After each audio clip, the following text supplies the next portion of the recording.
Prudence, please. I've been pursuing you for months. I am deeply, completely in love with you. Why won't you just give me a chance? Love at first sight? Don't make me laugh, Alex. You men are all the same.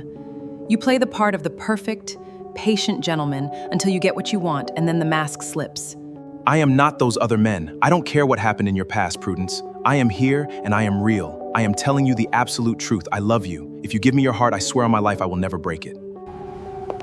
Are you sure you want to say that to me, Alex? Think very, very carefully before you speak. You will feel the weight of that in the worst way possible. I'm not lying, Prudence. Test me. Push me away all you want, but I'm not going anywhere. To Alex, Prudence's warning sounded like the dramatic defense mechanism of a woman who had simply been hurt too many times. He had no way of knowing that her words were not a threat, but a literal, terrifying promise. Prudence carried a secret, a heavy, unexplained phenomenon that had governed her life since she was a little girl growing up in a quiet, tight-knit village. The very first time it happened, Prudence was only 10 years old. A neighborhood boy had sworn up and down that he would protect her from the village bullies, only to turn around and join in their mockery the very next day just to fit in. When Prudence confronted him, her heart aching with the sharp sting of her first real betrayal, the boy opened his mouth to laugh, but no sound came out. Right before her eyes, his tongue had darkened into a deep, horrific shade of jet black, leaving him completely mute. At 10 years old, Prudence had been terrified, completely unsure if she was the cause of the strange affliction. She had pushed the memory deep into her subconscious, convincing herself it was a bizarre medical anomaly. But the universe has a way of repeating its lessons until they can no longer be ignored. Let me help you, Prudence. I am pretty strong, you know. Let's just carry it together, okay, Ace? By the time Prudence turned 15, her world was small, defined by the boundaries of her rural village.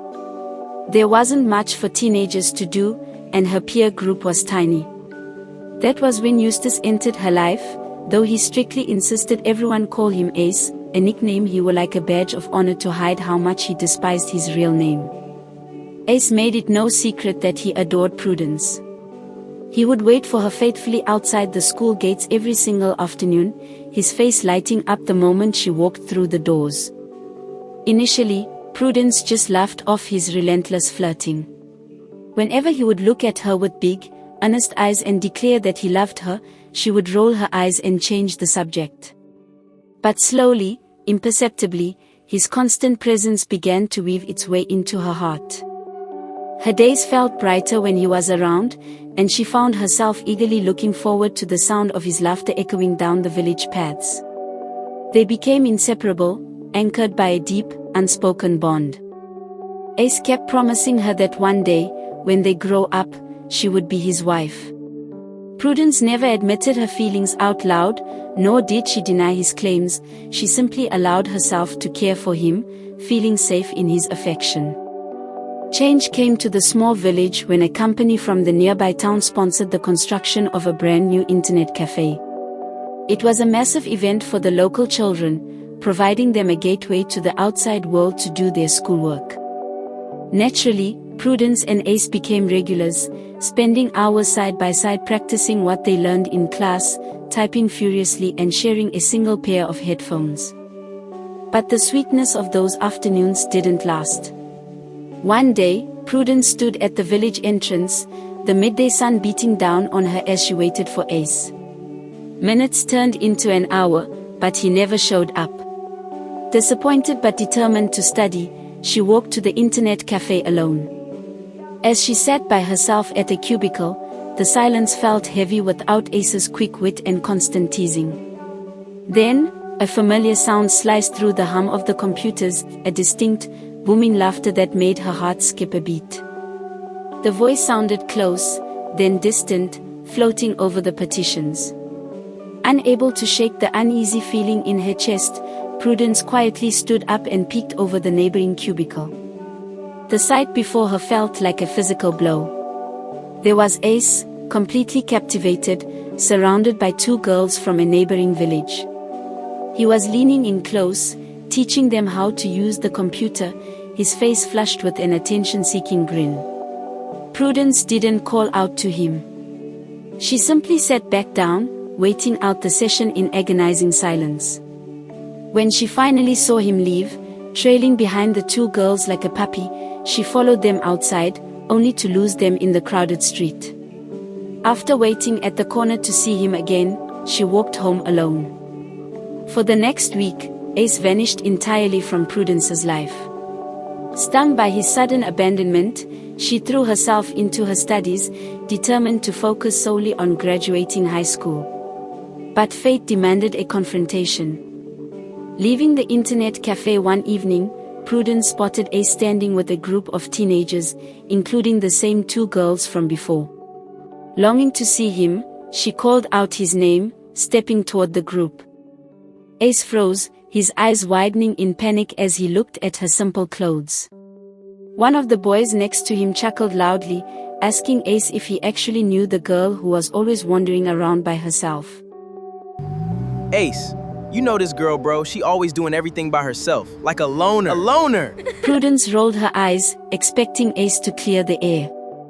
Instead, he opened his mouth and uttered words that shattered her heart into 1,000 pieces. He claimed he didn't know her, aggressively asking why she was calling his name. When one of the girls mockingly teased that Prudence looked like his girlfriend, Ace's face turned bright red with embarrassment. In a loud, vicious voice, he barked that he would never be with such an ugly duckling, mocking her and calling her a lame idiot. Fury and heartbreak collided within Prudence. Stepping forward, she yelled out his real name, Eustace, declaring to the entire crowd that she had made a horrible mistake and would never speak to him again. The crowd erupted into vicious laughter at the mention of his government name. Humiliated in front of his new friends, Ace lashed out with pure venom, screaming at Prudence to get away from him. Get away from here! Do I know you, stupid? Go! Go away! Prudence spun on her heel, running all the way home as tears blinded her vision. That night, she ignored the sweet dinner her mother had lovingly prepared, crying herself to sleep until her head throbbed. In the days that followed, Prudence built a wall around her heart. She ignored the pain, repeated to herself that she could survive on her own, and focused entirely on her upcoming graduation. But the universe wasn't done with Ace. Very early one morning, the quiet village streets erupted into a loud uproar. Shouting and crying echoed through the paths, drawing a large crowd toward the local doctor's residence. Curiously, Prudence joined the perimeter of the gathering. In the center of the chaos was Ace's mother, Inez, weeping hysterically and begging the doctor for a miracle. She wailed that her son was cursed, that he had woken up completely mute. Prudence pushed closer, her breath catching in her throat as Inez described the affliction.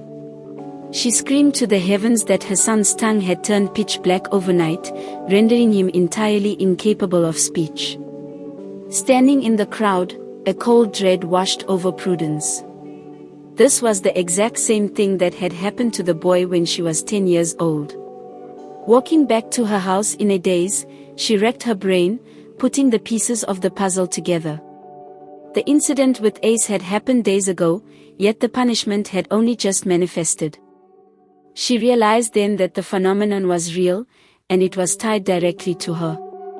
If a man claimed to love her, won her heart, and then maliciously broke it or lied to her, his tongue would turn jet black, and his voice would be taken away. It was a terrifying, protective curse born from her own raw emotion. 5 years passed, and the small village became a distant memory. By 20, Prudence was living in the city, blooming into a breathtakingly beautiful young woman. She was in her final year of college, balancing her heavy studies with a part-time job at a high-end supermarket. The job paid well, accommodated her exam schedule, and her manager, Calvin, highly valued her punctuality and work ethic. Before long, Calvin's professional appreciation turned into romantic pursuit. He was patient, persuasive, and incredibly attentive. Whenever Prudence turned him down, Citing her need to focus entirely on her degree, Calvin simply smiled and maintained his boundaries. He looked out for her constantly, driving her to work on torrential rainy days, putting in a good word with the upper management during exam weeks, and checking in on her without ever becoming annoying. Months rolled by, and Prudence found herself deeply touched by his consistency. He treated her like something delicate, never rushing her. So, when he finally asked her out to dinner after nearly a year of patience, Prudence surprised them both by saying yes. Calvin looked as if he could jump to the moon, though he tried his best to maintain his composure. He took her to a luxurious restaurant, and as they shared their lives over candlelight, Prudence's defenses finally crumbled. He became her very first official boyfriend. Because she wanted to take things slow, Calvin willingly moved at her pace, earning her complete trust. She gave him all of her firsts, her first real kiss, her first true date, and eventually, her first intimate experience with a man. She was profoundly, deeply in love. 6 months into the relationship, the fairy tale began to fracture. It started with the hiring of a new cashier named Katie, a cute, somewhat ditzy girl who started on the early morning shifts. Because Prudence worked evenings due to her classes, their paths rarely crossed.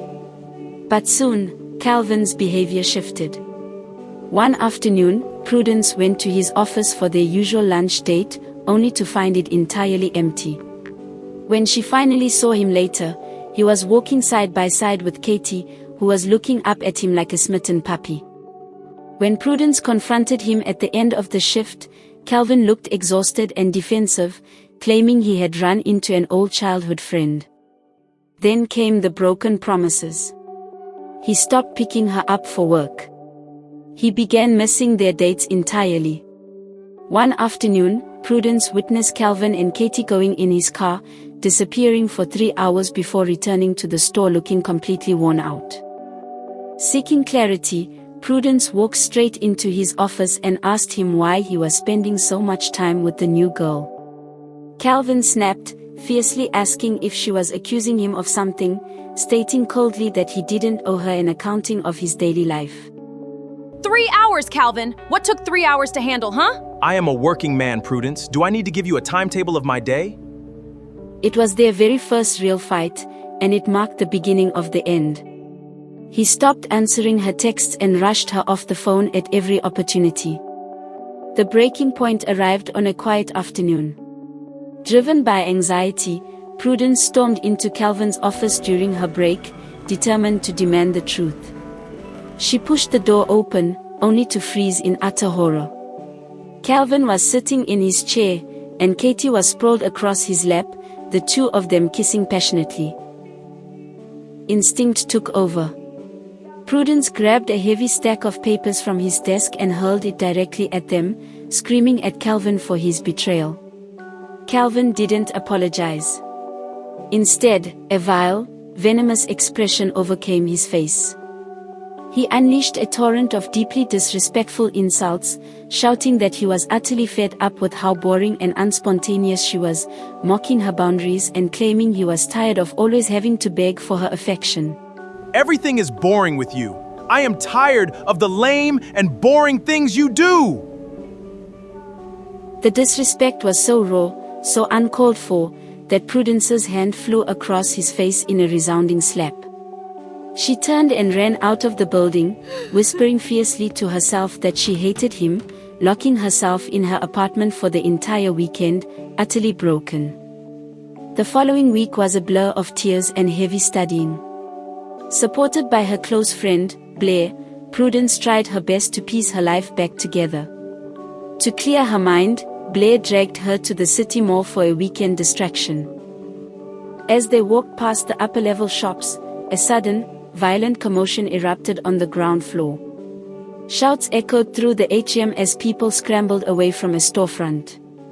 Intrigued, Prudence and Blair peered over the balcony railing to see what was happening. A man was throwing a massive tantrum, violently smashing store displays and wrestling frantically with 3 security guards who were trying desperately to restrain him. Prudence gasped as she recognized the face. It was Calvin. But as she watched him rage, she noticed something profoundly disturbing. He was screaming at the top of his lungs, his face veins bulging, but no sound was escaping his lips. In his silent fury, he stuck his tongue out at the guards, and there it was, a horrific, unmistakable, pitch-black color extending all the way to his throat. He had been struck completely mute. A cold shiver raced down Prudence's spine. She spun around instantly, dragging Blair away from the railing before Calvin could see her. The truth settled heavily in her chest. The curse was undeniable, but its timing was fascinating. It didn't happen the exact moment her heart broke. It took a few days to incubate, manifest only when the full weight of the betrayal settled into reality. Though scary, Calvin had reaped exactly what he sowed. Blair, that was actually my ex. What? You mean the ex who refused to meet his girl's friends? That same ex who cheated? Well, girl, clearly he is being punished, because what was that? Right. Let's just focus on finishing college. 4 more years passed into the ether. At 28, Prudence was a force to be reckoned with. She already graduated at the top of her class, secured her dream corporate job, and bought a stunning high-rise apartment overlooking the glittering city skyline. She is completely independent, fiercely gorgeous, and entirely done with men. Her life felt complete without them. Whenever handsome suitors approached her in public, she would reject them smoothly without even granting them a second glance. Until Alex came along. Alex is everything a woman could dream of: tall, incredibly handsome, wealthy, and deeply articulate. But to Prudence, he was just another potential heartbreak waiting to happen. She rejected him relentlessly, yet he remained calm and respectful. He pursued her with an honesty that terrified her, leading to the very moment where she warned him that a lie would cost him his very voice. Haunted by the intensity of her own warning, Prudence had recently driven all the way back to her childhood village to see if the curse was permanent. She hadn't seen the first boy, but as she drove past a rural bus stop, she had spotted a grown man communicating vibrantly with a stranger using fluid sign language. The curse was permanent. It was a lifetime sentence of silence. Back in the city, Prudence watched Alex from afar for weeks, waiting for the mask to slip.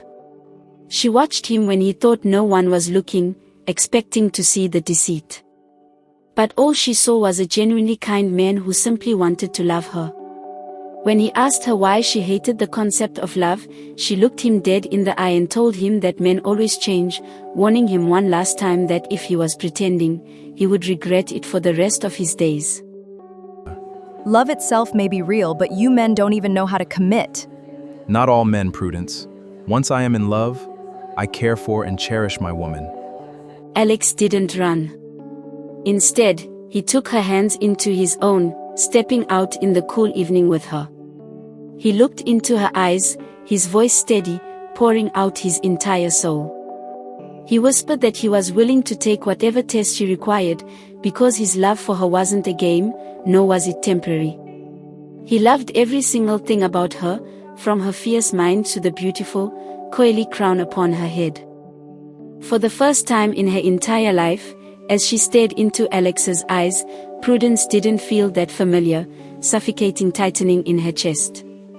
There was no sudden panic, no warning bells of intuition screaming at her to run. The heavy, guarded walls she had built around her heart since she was a 10-year-old girl in a dusty village suddenly felt as if she could be at ease. Instead of pushing him away as she had done with so many others, Prudence took a deep, shaky breath and reached out. She slipped her hand into his, letting her fingers interlock with his warm grasp. It was a silent surrender, not to defeat, but to a love she was finally ready to accept. She realized then that the heavy secret she carried wasn't a random curse, but a guardian.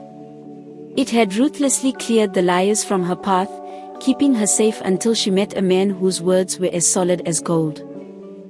As the months rolled by, their trust grew into a beautiful, quiet reality. Prudence's high-rise apartment was no longer a sanctuary where she hid from the world. She felt loved. He showed her every single day that he meant every promise he had ever made. He loved her fiercely, and he loved her honestly. Flower for my flower. You're something else.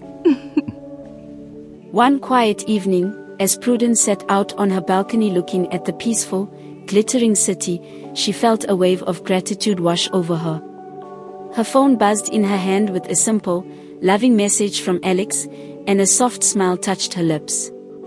She knew, with absolute certainty, that her days of crying over men were over. The dark phenomenon that had haunted her would never have a reason to show its face again. Prudence was finally appreciated, she was deeply loved, and she was, at long last, completely at peace. I got my man, and he's a 10, yeah, yeah.